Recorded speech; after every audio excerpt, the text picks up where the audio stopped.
Welcome to Cincinnati Children's Heritage Video Series. These videos are a project of the Medical Staff Historical Committee. I'm Dr. Elaine Billmeyer, a member of that committee. With me is Bea Katz, who is a longtime employee of marketing and communications at Children's. She was an eyewitness to the topic that we're going to be talking about today, which is focusing on the dramatic growth and actual transformation of Cincinnati Children's that began in the 90s. And with us, we have the two men who were at the center of all this. We have Dr. Tom Boat, who was chairman of Pediatrics and director of the Research Foundation, and we have Jim Anderson, who was president and CEO. So welcome to both of you. Thank you for coming. Thank you. We like to start off by just having you give us a little thumbnail biography. Why don't we start with you, Tom? Just kind of tell us how you happened to come to Children's. So if I can start at the beginning, I grew up in Iowa, small town Okay. Iowa, and I went to college at small liberal arts school there, and then the University of Iowa. And I actually took me 5 years to finish medical school because I did an extra year of research, and that launched my research career. Right. Further training at Minnesota as a resident, and then in research at the NIH, and then at Case Western Reserve University, where I did my pulmonary fellowship. And then I spent 10 years on the faculty at Case Western Reserve and another 11 years at the University of North Carolina, where I was chair of the Department of Pediatrics. And then fortunately, I got an opportunity to think about it and come to Cincinnati in 1993. Okay, great. And Jim, you're local. My background, right? yeah, I was born in Chicago, moved to Cincinnati at age 5, and grew up here, went to high school here, and went off to college at Yale, and then went to law school at Vanderbilt, and then straight into the Army after that, and thinking I was well suited to do some contract work with the Army, was surprised to get orders to go to Vietnam for a year with the 1st Infantry Division, which I did, and came back and from there really applied to law firms for a job. Joined Taft, Stettinius and Hollister as a young Turk, and was always interested in extracurricular activities in high school, and pretty much everywhere I went I had a job, but I also dabbled and got involved in other activities that seemed interesting, and I was thinking of the strategy to do that after I got back to Cincinnati and began law practice. And then one of the partners of the firm came down the hall and wanted to know if I'd be interested in joining the board of the Hamilton County Diagnostic Clinic for the Mentally Retarded, which was then Jack Rubenstein's creation, and was doing really wonderful work. And I was elated because I thought I'd start by licking stamps and envelopes and mailing things out. And here I got an invitation to join the board, got to know Jack quite well. And that was really my entry point to the Children's Hospital aggregate pediatric care community. And had a very enjoyable, satisfying time with that, and evolved through that to the board of Children's, and then I became the chairman of the board, succeeding Ralph Birchnell, who had been on the board for a very long period of time. And one of my big jobs I knew would be to replace Bill Schubert, who was asking to retire, and was at the time and has always been a dear figure for all of us. And we're all scratching our head about how we could, possibly replace Bill as. Let me just interject. Tom, when you came here in '93. '93. So you became chair of PEDS, but Schubert was still the Bill CEO. Schubert was chair of PEDS, head of the Research Foundation, and CEO. And when I came, he said, "Tom, it's gotten big enough that I really need, somebody else to share in leadership," and that's when they started recruiting and chair of Research Foundation.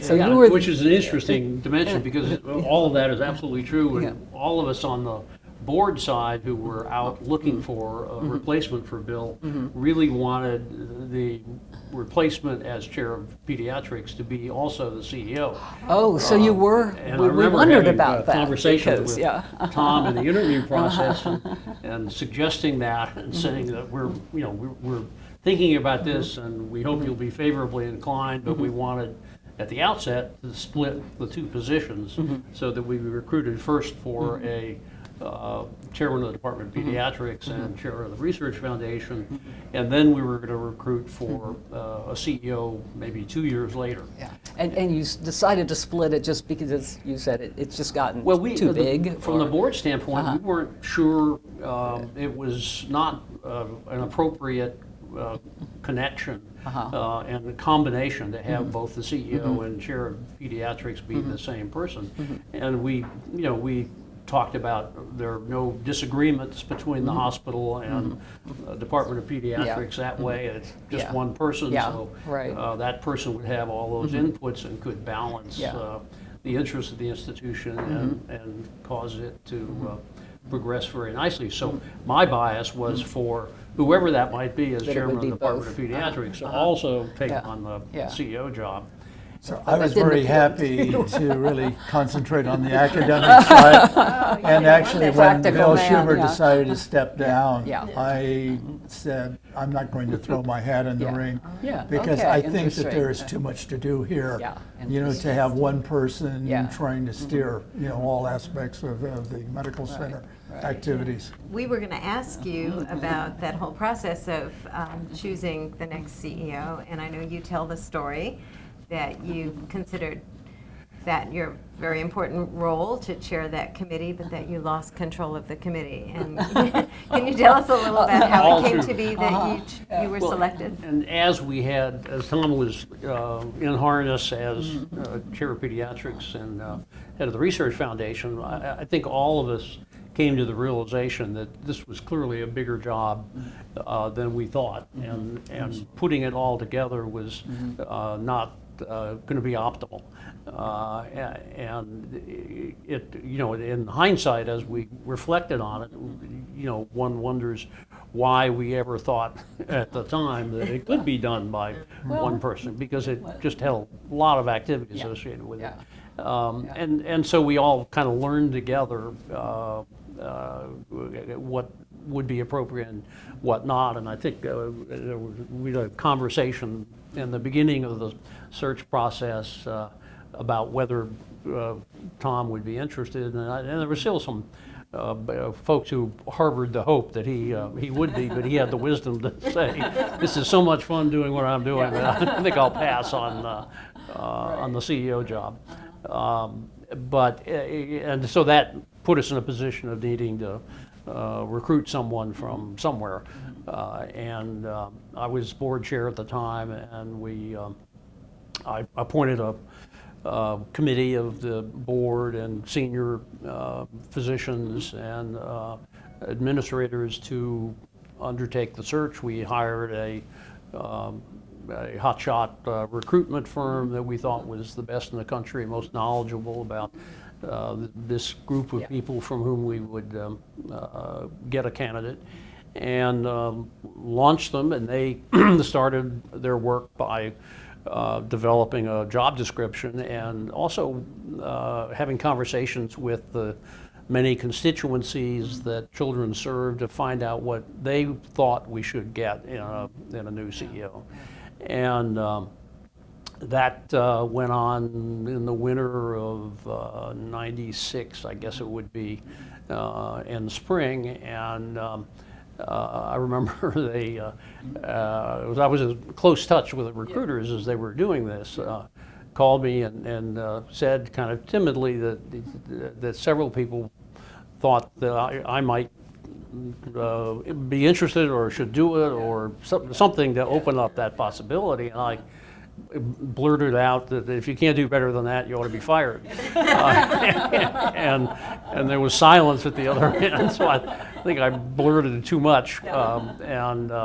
So they went back to work and identified some candidates, the search committee spent some time with those, but the search committee by that point had really gotten to be quite an energized transformational committee. And it didn't want a conventional CEO, and the candidates that they interviewed that were identified by the search committee or by the search firm, were basically uninspiring. They were all out of the conventional mold of other healthcare institutions. And we just spent 2 really rich years working on a new vision statement for the hospital. And so there were a lot of conversation over those 2 years about how Cincinnati Children should be much more energetic, much more ambitious, much more of a visionary institution, and go take chances, transform healthcare as we know it, and be different from what it historically had been.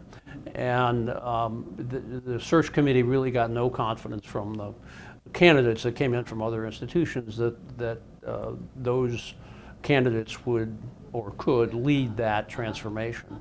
And because I had been deep in those conversations for 2 years, they knew I was what I was, which was something of an adventurer and very much enthusiastic about the new vision for the institution and new aspiration, and thinking in terms of a better way to get more impact out of our activities. And I think that 2-year discussion, and Tom, I know you were involved in some of those discussions after you got there, that was formative in terms of what the committee wanted and what I was enthusiastic about, and had a big impact on the whole process. If I could interject, for the 2 or 3 years I was here before you took over, you met every week with Bill Schubert, and I was there, but you were very much involved with knowing what was going on, number one, and also providing direction. And I think that you naturally sort of slid into the job because you were partly in the saddle already. Mm-hmm. Unintentionally, but that's the way it kind of worked. And, yeah. So we were going to ask about what it was like to succeed Dr. Schubert. Maybe we can take a moment to talk about that. I mean, what was it like to step into his shoes? Because he clearly was so beloved and such a legend in his own time. As I viewed Children's Hospital from North Carolina, there were several things that were really attractive. I mean, it was an independent, children's hospital. It had a great historical reputation. I think it had opportunities a lot of places didn't. Another funny story, the myth out in the pediatric community was that Procter & Gamble was giving as much money as Children's Hospital needed, and that was about as far from the truth as possible. But anyway, we didn't correct that. I had been for 11 years at the University of North Carolina, and every time we got an extra nickel, I put it aside, and then next week I spent it. So it was going sort of hand to mouth to a place where I thought at least there were resources. The other thing I can say is that what was really attractive was what Ed Pratt and Bill Schubert had built in terms of relationship with the community, the child health care community. And I thought that was actually, it was foundational for being able to build. Now, the other thing that I saw when I was at the University of North Carolina, we had our pediatric department in Chapel Hill. And there are 20,000 people who lived in Chapel Hill, and you don't fill a children's hospital with that kind of population. So I spent over a decade really working the state and Virginia and South Carolina, getting to know the pediatricians and figuring out how do we get patients to think about Chapel Hill or the families to think about their kids as bringing them there as a destination rather than going to Duke or one of the other places. And so I did see that while the Children's Hospital related very, very comfortably, number one, and secondly, effectively with a community that it probably hadn't developed an outreach a kind of presence, within the area and within the nation, which Outside I the think city. fueled some of the conversations you were talking about, opportunity. In fact, to go beyond being a children's hospital in a community and focusing on the health of the kids just in that community. Yeah, I mean, that very much fits what was going on in my mind about becoming an employee of a children's and being CEO. There was a strong feeling that it had enormous resources that it wasn't using very well. And there were great opportunities through the clinicians and through the research and through its position in the community to accomplish a lot more and have a much greater impact on pediatric care than it was having. And Give us some examples. well, It was manifested really by, really in growth as we moved more, and this was very much a team effort, to saying yes to things and recruiting additional highly competent faculty and researchers, and being willing to pretty aggressively invest in new ideas and in greater outreach and more connection with the rest of the world, and learning from that, and through that learning, improving the care that we were able to provide. And the vision statement that we came up with after those 2 years was to be the leader in improving child health. And it was quite clear that the only way we could accomplish that, and what we intended, was that we would have to earn that leadership position. And we'd earn it by doing more, contributing more, being the place to come to see how better things were done in the care of kids.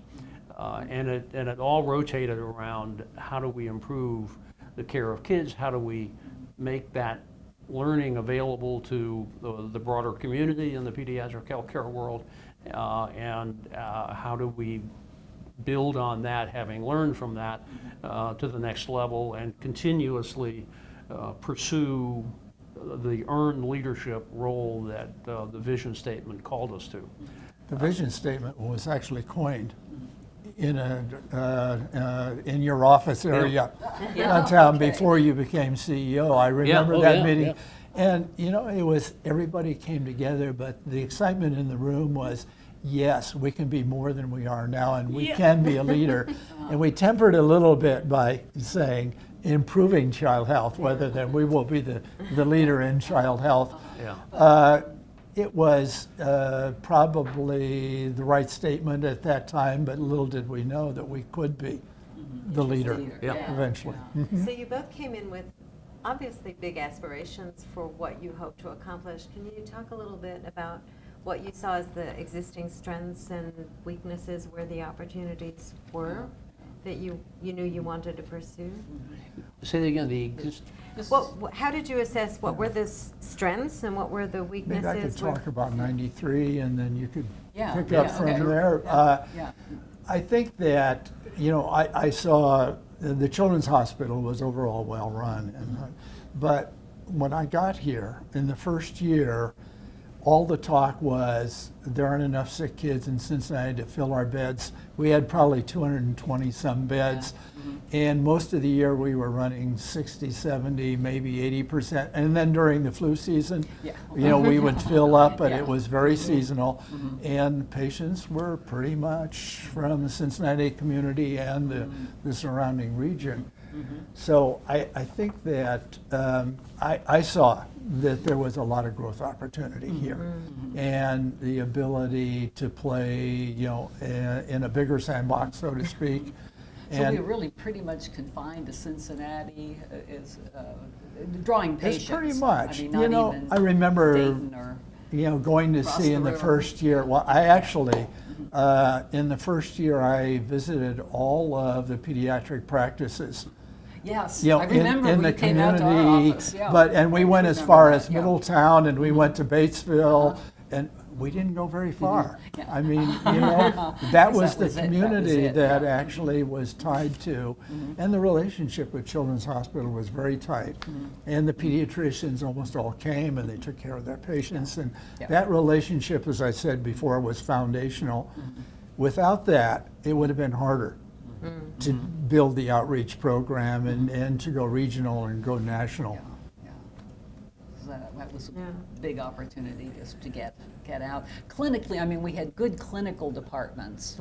Were they? So I could, we did, and historically, for example, cardiology and hemonc were very strong. By the time I got here in 1993, they were both floundering, and really were not able to attract patients from beyond Oh, the interesting. confines of Cincinnati. Interesting. We had a critical care program that was on, getting resuscitated and on life support at the time, and actually, I only made a couple of requests when I came. One was that critical care get transferred from anesthesiology to pediatrics, because that's how I that could not happened. see that we would have a highly integrated clinical care program unless the pediatricians were more involved in critical care.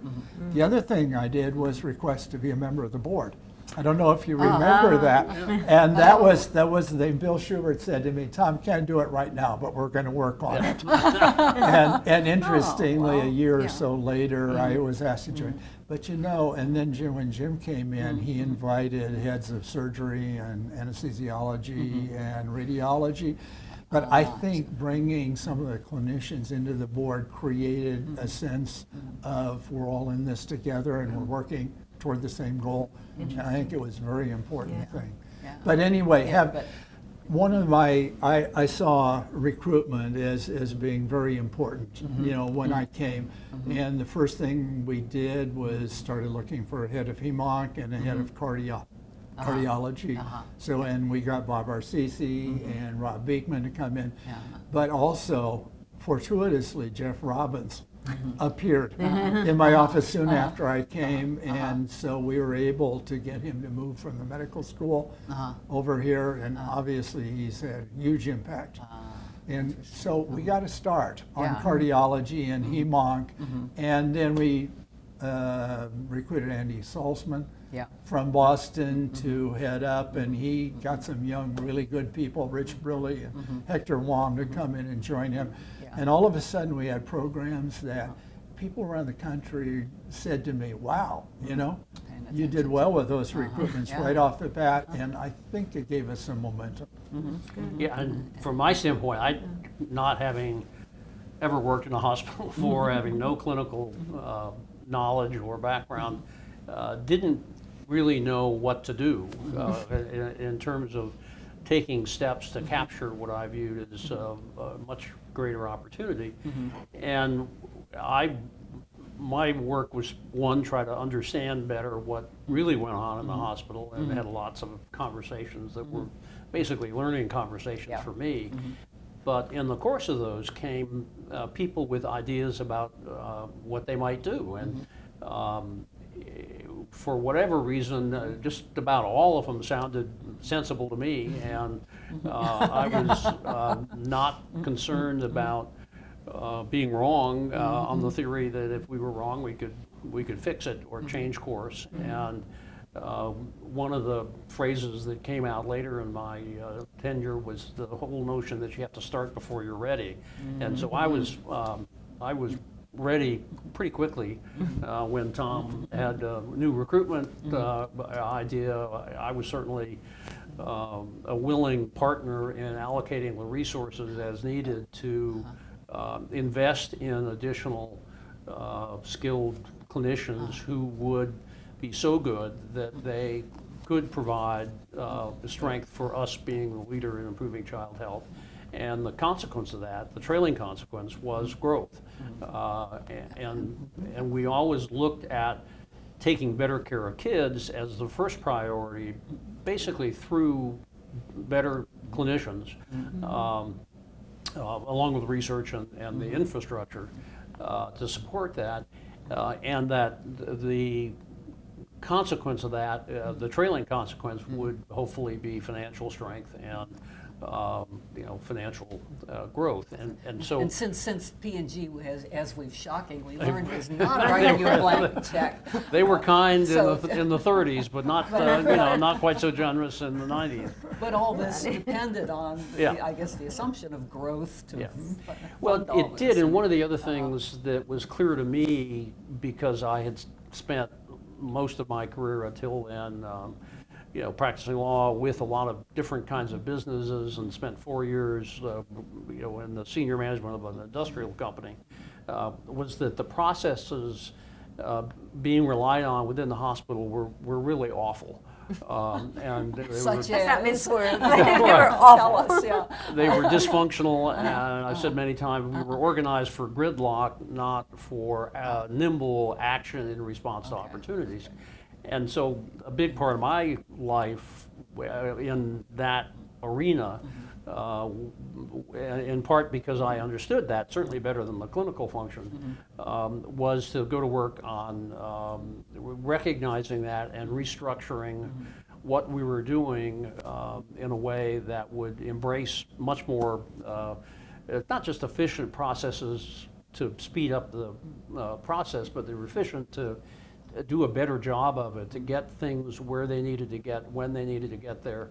You're talking about like registration and patient flow and communication. That, but and- HR function, supply chain, steriles, so all the stuff nobody much sees. And my observation about healthcare generally at that time, and I still think this is accurate, is that the hospitals grew by catering to the docs and doing whatever, kind of whatever they were. Well, Elaine, we were there for you. No, it's absolutely true. It's true. And to the extent that you got allegiance from the physicians, you get patients, and Yeah. we minimized institutionally the support, or the cost of support, the quality of the infrastructure. And nobody, in my then 17 years on the board, we never talked about infrastructure or how well the supply chain worked. And it was always wonderful stories about taking care of kids. Well, the rest of the iceberg was really neglected, and what I concluded was that in allocating resources, the first choice clearly was clinicians, researchers, make sure that piece was attractive and worked well, which of course is essential and continue to be essential, but also to look at the institution from the standpoint of its infrastructure and raise the quality of the infrastructure to the quality of the physicians, so that they would take pride, the same sort of professional pride in managing sterile supply or supply chain flow as a surgeon would in taking care of a kid in one of the wards. And that was fairly revolutionary at the time. I mean, Did you get pushback from That was the question. Yeah, well, yeah. there really wasn't. I mean, we talked about it and sort of knew what was going on, and I think it wasn't, but I don't know, a couple of months after I got to the hospital as the CEO that I realized it was really organized in silos, and the physicians were absolutely in their own silo, and the institution provided no mechanisms to connect horizontally. It all just sort of happened by very informally, and as a result was not very effective or orderly or efficient. The nurses were similarly all in their silo and impenetrable to the rest of the institution, and the same with the business types. So we had these three silos, and as I looked at the organization chart, the first place on the organization chart that came together was at the CEO's office. And as a lawyer as the CEO, that's the worst place Yeah. for all of that to come together. And I remember talking with Tom and others and say, you know, basically, tell me why this makes sense. Why should we tolerate this? Why should we? It just grew up that way, I guess. Yeah. So from indeed. your perspective, Yeah. was that an easy switch of thinking for you, or? No, I think I came here because the job description was defined as providing leadership in the clinical area and for research and education. And I always felt as if you're going to grow, you had to grow all of these in some sort of balanced way. And so there was opportunity to do that. Now, having come here, the same sort of thing was probably true in the Research Foundation. It was true, and there were not mechanisms, in fact, for making plans and for playing out those plans, setting expectations, and holding people accountable for those expectations. So one of the first things we were able to do, I think, is get management people in place, including finance people, and start using the budget as a planning mechanism as well as an accountability mechanism. And then, but what really happened that made a big difference is Jim appointed Scott Hamlin, you know, as the person for us to work with on the finances. And that was a marriage made in heaven because he understood, I think, the academic and the clinical culture, and working with him was, you know, exceedingly effective. But there was never a feeling like, at least when I was here after a couple of years and after Jim took over, that we weren't doing this all together. And I think that was really the most important evolution for the institution from my perspective. The phrase "we're all in this together" Yeah. was used a lot, and I used it just for myself personally to make sure what we were doing met that reality and advanced that standard. And where we weren't doing it together, I worked hard to bring in others that needed to be part of the discussion to be sure we were all together on what we were doing. And you know, one example early on was we brought in a process improvement person to help out in HR, which was, it looked to me like a fairly safe area. It has lots of paper and, you know, lots of things going on, and it was essential. And what he discovered working with the HR people was there were, I think, 310 data cells or data repositories that they worked with in order to do their HR thing. And we gave them a conference room, and they put up on the wall the pathways for information and paper to flow through HR to get to an endpoint. And there were a lot of complaints about HR was too slow, it didn't get good people, and you know, the standard things you might think about. My view was HR should be a bastion of quality, and the clinicians and others should want to go to HR and go find somebody, because they always found somebody who was really good, supported them well, retained them well, and so forth and so on. And trying to move the infrastructure from a drag to an inspiration was really what I thought was essential. And anyway, this fellow who was the process improvement guy worked with the HR people, and they got they redevised the system down to where they needed 3 data repositories from 310. And the head of HR at the time was his enthusiasm was under control for that kind of transformational change, and he left us not long after that. I think I know who that was, And we made the changes, and it vastly improved everybody's life. You know, and it, I think, demonstrated that focusing on process improvement not only is a good thing from the standpoint of speeding up the work product delivery, but it improved the quality, reduced the number of resources required to get things done, responsiveness was better, and there were really no downside. So everybody, was favorably inclined once they began to realize what this emphasis on process improvement could mean. And I remember using HR as a front end example for that. This is what we can do. And anyway, it worked. Yeah. So one of the questions we wanted to get to, and you raised the issue of planning, is the development of the strategic plan, and then how that was actually implemented and what impact it had on the institution. You came as CEO and it was late November of 96. So not too long after that, by 2000, you're in the process of developing a new strategic plan.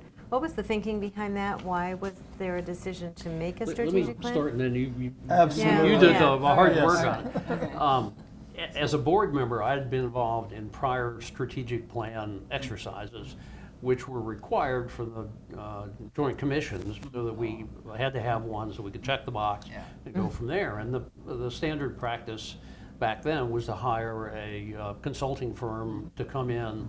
They would scurry around and gather data, and it was usually people in their early 30s with limited experience in the field, but they knew the vocabulary, and they would come present to a group. And as a board member, I was in the group to which they presented, and I remember sitting and listening to it and thinking, this is a joke. Because, there was no real engagement with the soul of the institution in terms of what it needed to do, could do, want to do, what its aspirations were. And these folks came in and gathered data, and they moved everything, 3 inches to the right, and said, "Here's your strategic plan." And there was absolutely no buy-in from the clinicians or the people that needed to deliver the plan. And so when I got to come to the institution as CEO, one of my early convictions was we're not going to do that ever again. And the couple ground rules that we established for that first strategic plan after I became CEO was that we'd hire a consultant, but only one person could come, and he needed to do all the work. And if he didn't want to do the work, we'll go hire somebody else. But we're not going to have half a dozen people roaming around doing things. And then the second was we were going to take whatever time it took to get deeply engaged in what we could do, what our aspirations drove us to. And it was a time after we had adopted the new vision statement, which we did in the spring of 1996, before there was, on my part or the institution's part, any thought of my being CEO. So I was driving the vision statement hard and saying we can do all kinds of great things, and then ended up I had to, You had to do it. yeah, I had to do it. And I thought, But that was part of this process, and we did hire a guy by the name of Tom Wilson, who became deeply embedded in the institution and really good friends of all of us, and we could beat him up, he'd beat us up, and we'd go back and forth, and out of that came certainly the best strategic plan that I had seen of the institution, and it's gotten a lot better since. And from my point of view, that was probably the first time that, in an inclusive way, all elements of the institution had gotten together and really thought about what can we be and how do we get to that place. Now, I'll go back and say that when I came, the Research Foundation had an annual review. It was called the SAC process, Strategic Advisory Committee. And we would get luminaries from all over the country to come in and listen for a day to what we were doing and so on. And that had gone on for several years. That had gone on since 1939. Yes. Older than we are. Yeah, 38, 39, yeah. Well, not quite older than me. Darn close. But anyway, I think that what we did is use that not only as a review process, but a planning process. So what we instituted was a response, from the division chiefs to the review. And they began to use that as a planning mechanism for the research programs themselves. And also, eventually it became, a mechanism for them to begin to think expansively about what might be. And I think we encouraged that. There was some of that process, but it was within the research foundation, and it was division by division. And I think what Jim's process did was bring everybody together. And I can remember the large number of clinicians and researchers who were involved in that process, and I think everybody felt good about the fact that this was an institution-wide process, and felt, I think, buy-in also to the outcome. That's great. So you said expansion, and so we want to kind of talk about how this all got implemented. The most visible evidence of expansion was the physical expansion, and that started even before. Well, that came was here. kind of going on Yeah. Almost constantly. The one dimension of that was when I remember after I was chosen to be CEO, Bill Schubert and I were talking about money and building, and we were down in the hallways or the tunnels, and one of the topics at the board meetings had been the notion of building a new tower, now the A building, and the cost was, I don't know, $130 million or something. That was in those days, and today is a major investment. And I remember Bill and I think Bill said to me, or I did to him, but I certainly agreed that you can have a lot of trips through the tunnel for $130 million. And radiology, the case in point was radiology was in building B, and the hospital beds were in the other building, or vice versa. And and so we both shook our heads and were satisfied with our decision. And then Doreen Sequith, who was then the chief nursing officer, made a video of taking what it was like to take a patient from one building to the other through the tunnels. And I think we showed it at a board meeting, and both Bill and I looked at that. Oh my God, are we really doing that? And so I think Doreen's video was pivotal in bringing us all around to wanting to spend the money to build a new A building. So at that time, I know in 1998, you announced we were going to put up 4 new buildings, and they were going up in 4 years. I remember looking at the campus with cranes everywhere and thinking, my goodness, we look like a Texas oil field or something. Just cranes everywhere you turn. So there was the Sabin Education Center, unnamed at that point. There was a new garage, badly needed. There was a research expansion, and then what became Location A, all going up at the same time. That was a really bold decision to do that much building in such a quick process. So how did that come about? Was there part of a big master plan that you were expanding capabilities so that you could then do future growth, or was it? Well, I think, from my standpoint, we worked hard to define the need and reach a conclusion about whether the need was one that needed to be met, and reach the conclusion it did, and so we did it. There wasn't much more to it than that. Really? One of the reasons that research could grow as rapidly as it did was that we were always a step ahead in terms of planning research space. So when I came in 1993, the building that's next to the old research building had been constructed, and there was still some space, so we could recruit into that space.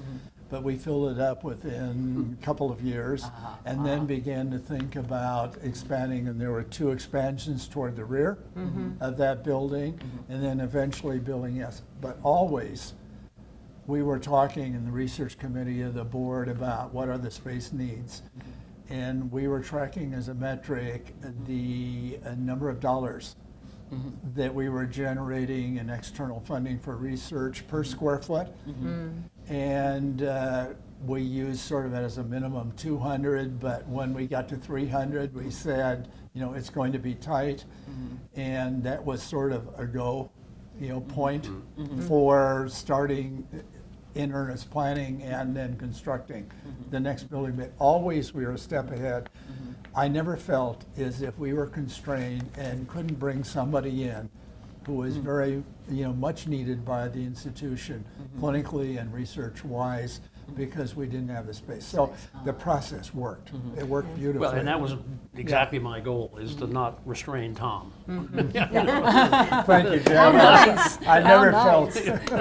as if I was squashed or Well, squeezed. we've talked about, you know, the place in the early days had kind of a culture of no. I mean, if you wanted to do something big, the answer basically was no from the administrative side.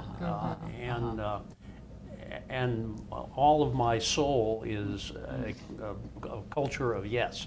Let's go do it. Let's go try it. Let's find out what happens.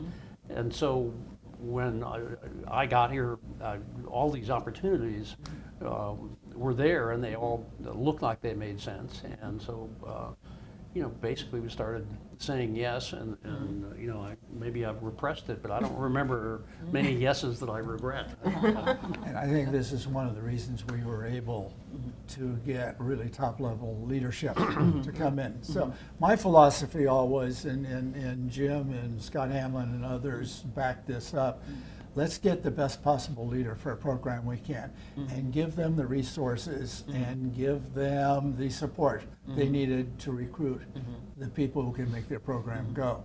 And that philosophy worked, I think, exceedingly well here.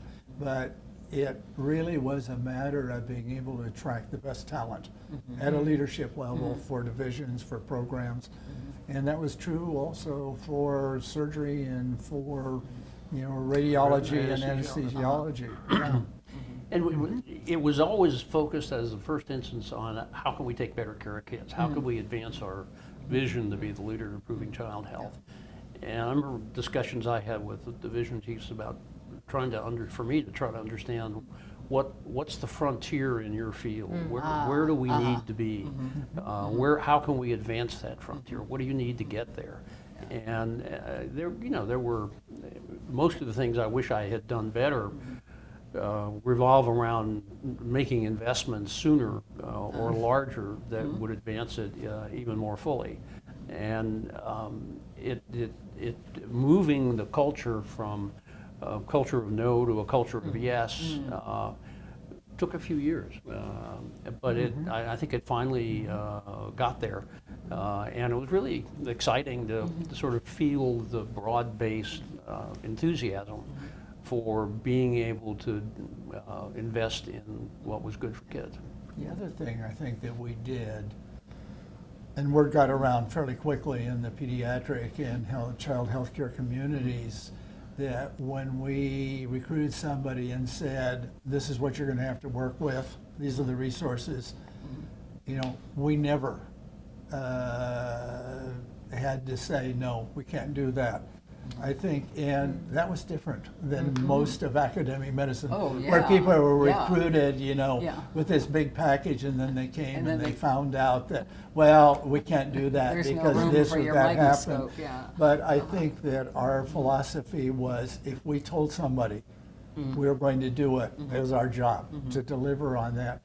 And what I began to hear as people would come in as we were recruiting them, and they would say, you know, what we have heard is that we can trust Children's Hospital to do what they say they're going to do. And I think that element of trust was very, very helpful in getting top-level talent here. Really great.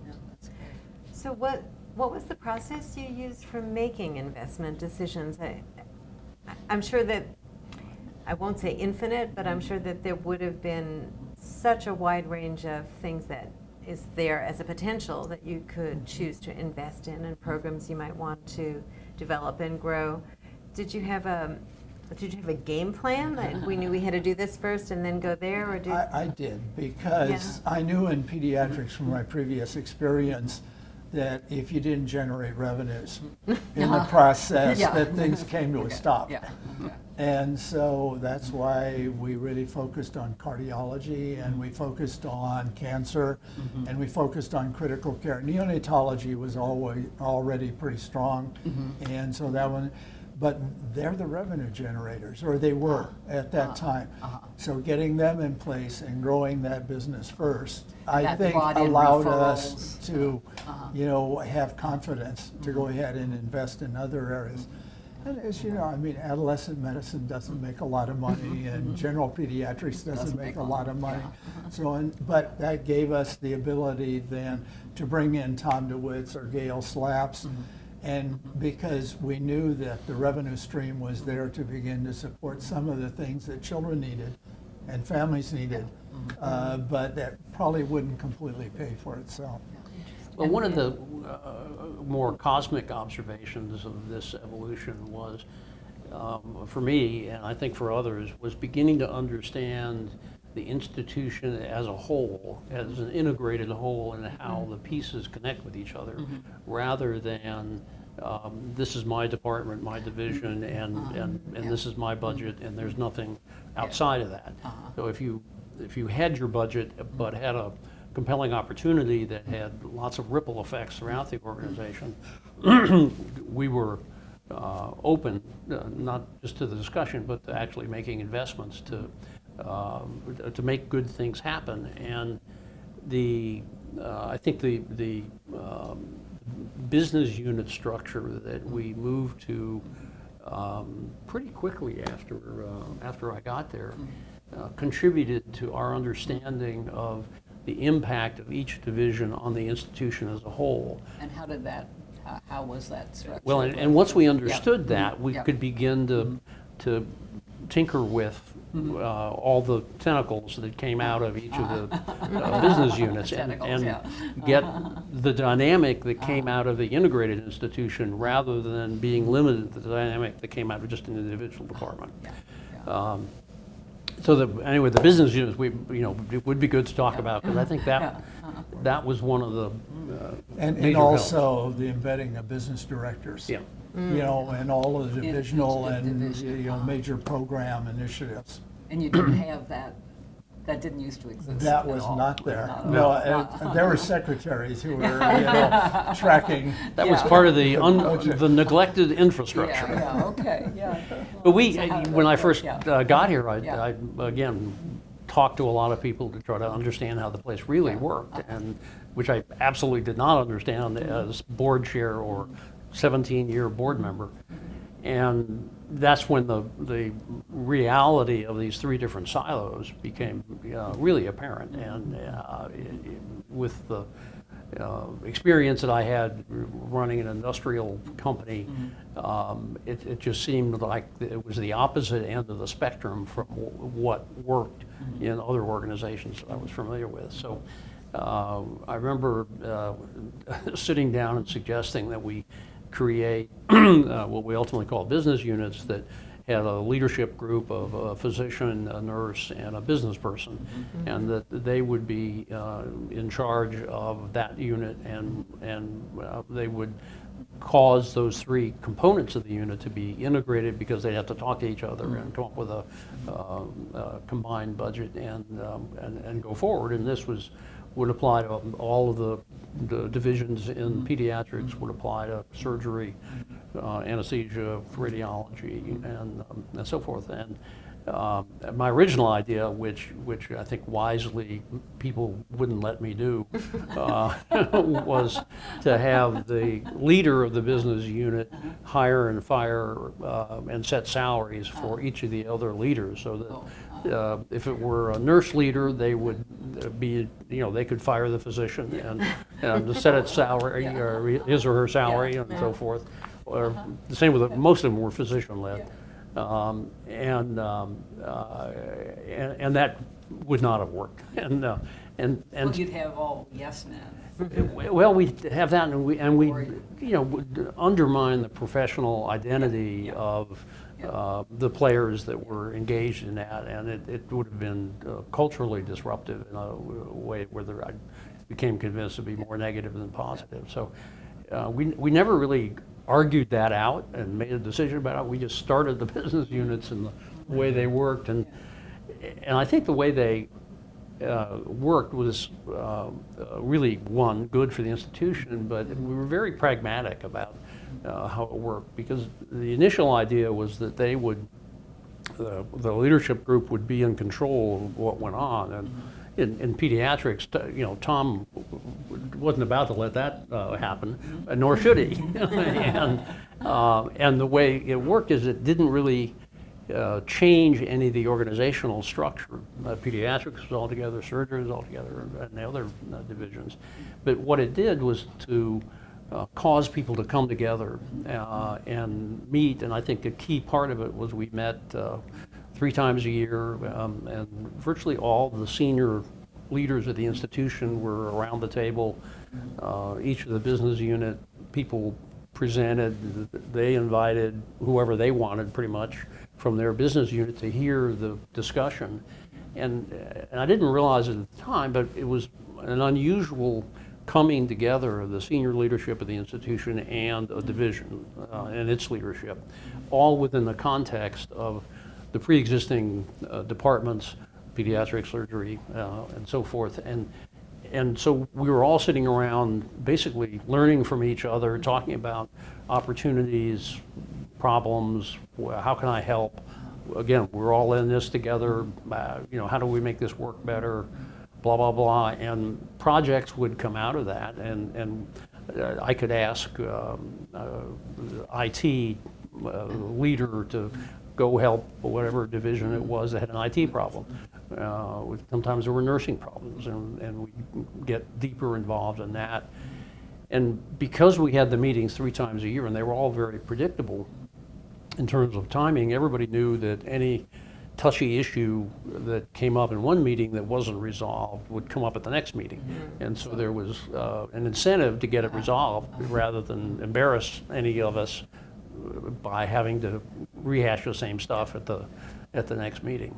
And so the regularity of those meetings, the attendance of Tom and others. And getting everybody in the same room. Yeah.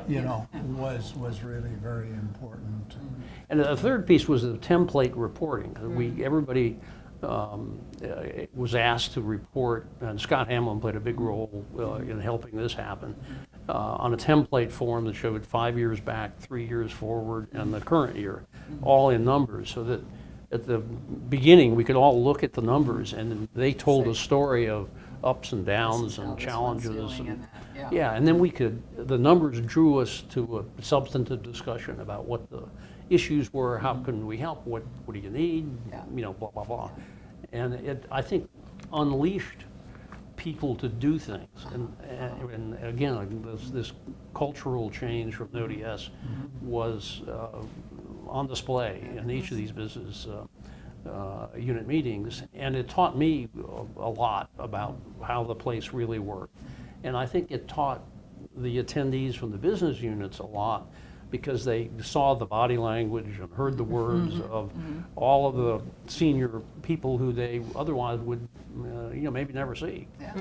And they knew they would see them every 4 months. And another probably not planned integrative mechanism we had was the research committee of the board. Met once a month, every Saturday. Jeff Place did a masterful job of moving along, but it wasn't just the research leadership that was there, but it was board members and it was key clinical people, and I think that there was a lot of sharing.